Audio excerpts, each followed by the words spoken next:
What's your minimum specification? That kind of leads into a good question, actually, because I wanted to ask about you and your mentors, going through your early career.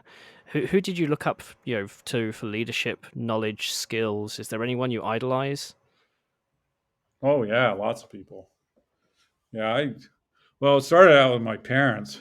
Like I was really lucky. My father was an engineer and my mom was super smart, kind of more verbally and linguistically.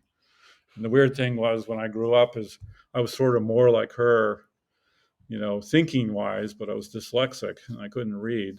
Mm. And my father was an engineer. And so I grew up thinking I was like him, but I was actually, intellectually more like my mother. And they were both, smart people. Now they came out of the 50s, and my mom raised, a family, and she didn't start her career as a therapist until later in life.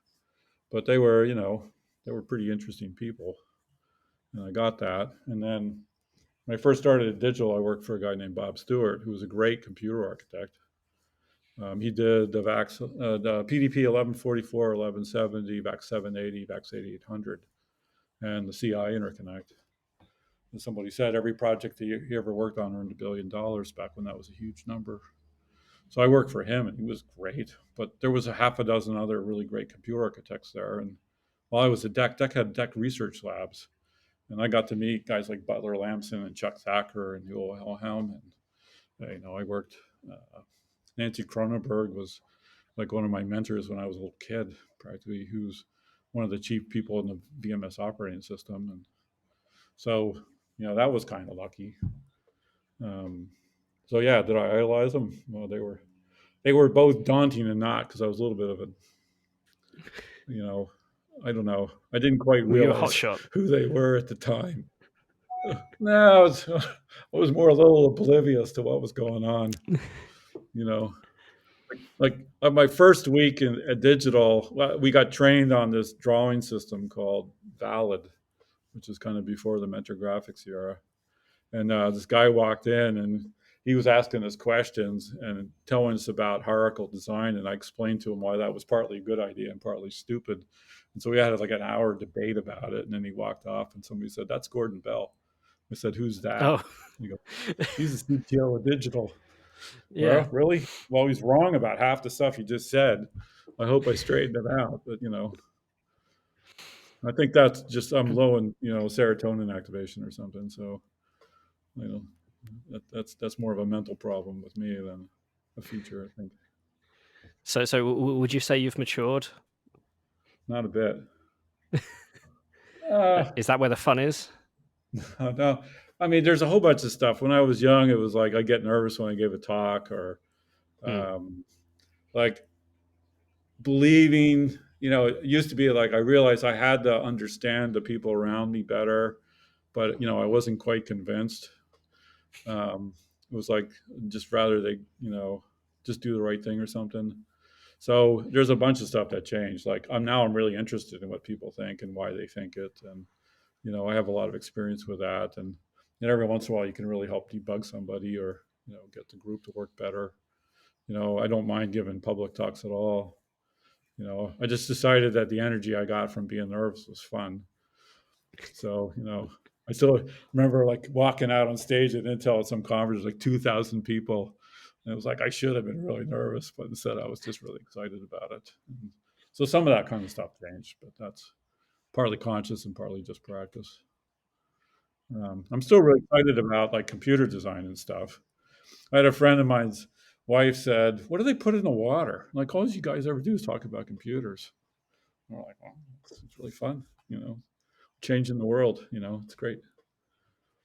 It also sounds like you spend a lot more time sort of studying the human experience if you're understanding how people think, how people operate, compared to being, mouthing at Gordon Yeah. Bell for an Well, hour. it's funny. People occasionally ask me, like I tell people I read books, and you learn a lot from books. Books are fun, by the way. If you know how a book works, somebody lives 20 years and then passionately writes their best ideas, and there's lots of those books, and then you can go on Amazon and find the best ones. Like it's hilarious, right? Like really condensed experience in a book written. and you can even select for better books. Like who knew, right? Um, but I've been reading a lot of books for a long time. Like it's hard to say, well, read these 4 books and it'll change your life, because sometimes a book will change your life. But reading 1,000 books will change your life. That's for damn sure. And there's so much human experience that's useful. It's like who knew Shakespeare would be real useful for engineering management, right? But like, what are all those stories? Power politics and devious guys and the minions doing all the work and the occasional hero who's saving the day. And it's like, how does that all play out? Like, you wrote all these plays 500 years ago, and it applies to corporate America every single day of the week. So if you don't know Shakespeare or Machiavelli, you don't know nothing. You mentioned about projects succeeding and people being proud of their products. Do you have a proudest moment of your career? Project accolade, specific moments in time? Oh, I have. There's a whole bunch of them. I I worked with mean, this woman, Becky Loop at Intel, and we were debugging some quality things. And it turns out there was a whole bunch of layers of stuff. And then, we were going back and forth on how to analyze it, how to present it. And I was frustrated with the data and what was going on. And one day she came in with this picture. It was just perfect. And I was like I was really excited for her because she'd got to the bottom of it. We actually saw line of sight to fix and stuff. But that kind of stuff happens a lot. Like the probably epiphany. 1,000.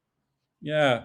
Well, and working with somebody, working with a group of people, going into like it was a mess, and then it got better. The Tesla autopilot thing was wild.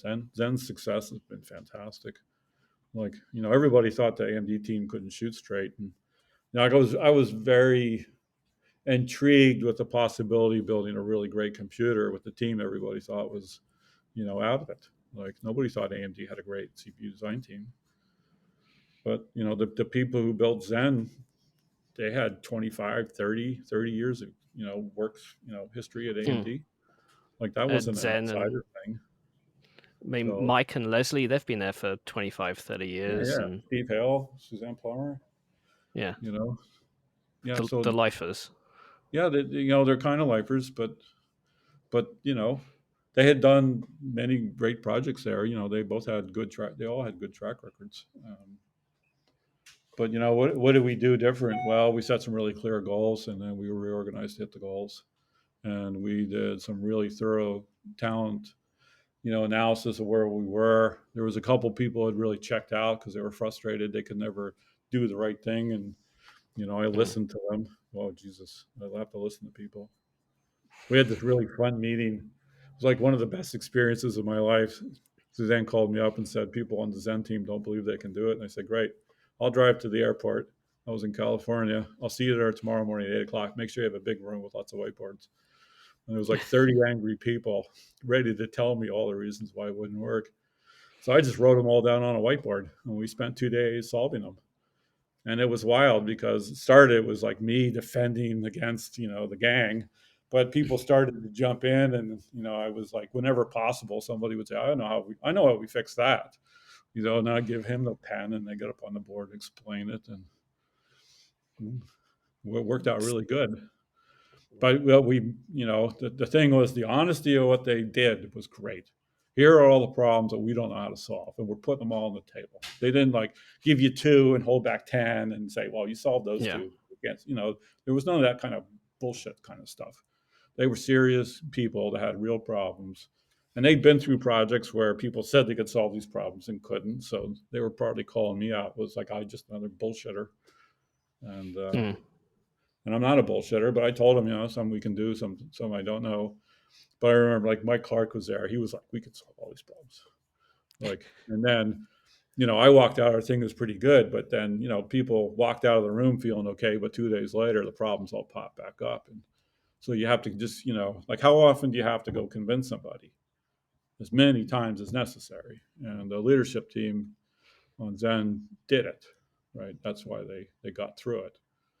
It wasn't just, me hectoring them from the sidelines. There was lots of people and lots of parts of the team that really said, "Yeah, I'm willing to really put some energy into this," which is great. It's At some So point, I'd love to interview some of them, but AMD keeps them under lock and key from the likes of us.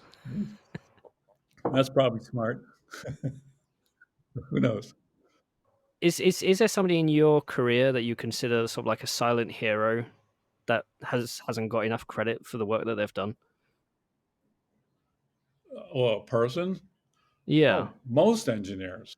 most engineers. Oh, it's there's so many of them. It's unbelievable. You know how many people, like engineers, they don't really get it, compared to lawyers who are making like 800 bucks an hour in Silicon Valley, Mhm. engineers so often they just want to be left alone and do their work and, crank out stuff. And there's so many people that are just bloody great. I've talked to people, it's like, this is my eighth generation memory controller, and they're just proud as hell because it works and there's no bugs in it, and the RTL is clean and the comments are perfect. And, they're all over the place. Like I really like But engineers. I think, they don't self promote, or the company doesn't. yeah, hardly. You know, like engineers are more introverted and you know, conscientious and introverted tend not Mm. to be, the people who self promote. Aren't you a little like me? You've learned how to be more extroverted as you've grown. Well, I decided I wanted to build bigger projects, and to do that, you have to pretend to be an extrovert and you have to promote yourself because there's a whole bunch of people who are decision makers who don't go, I'm going to do the work to find out who the best architect is. They're going to Yeah, say, who is the person that everybody says is the best architect or the loudest or the, yeah, capable. So to some level, if you want to succeed above, a principal engineer, you have to understand how to work in the environment of people who play there. And some people are super good at that naturally, so they get pretty high in organizations without much talent, sometimes without much hard work. And so you're, the group of people, director and above that you have to deal with has way different skill set than most of the engineers. And so if you want to be part of that gang, even if you're an engineer, you have to learn how that rolls. And it's not that complicated. Read Shakespeare, Young, a couple of books, Machiavelli. You know, you can learn a lot from that.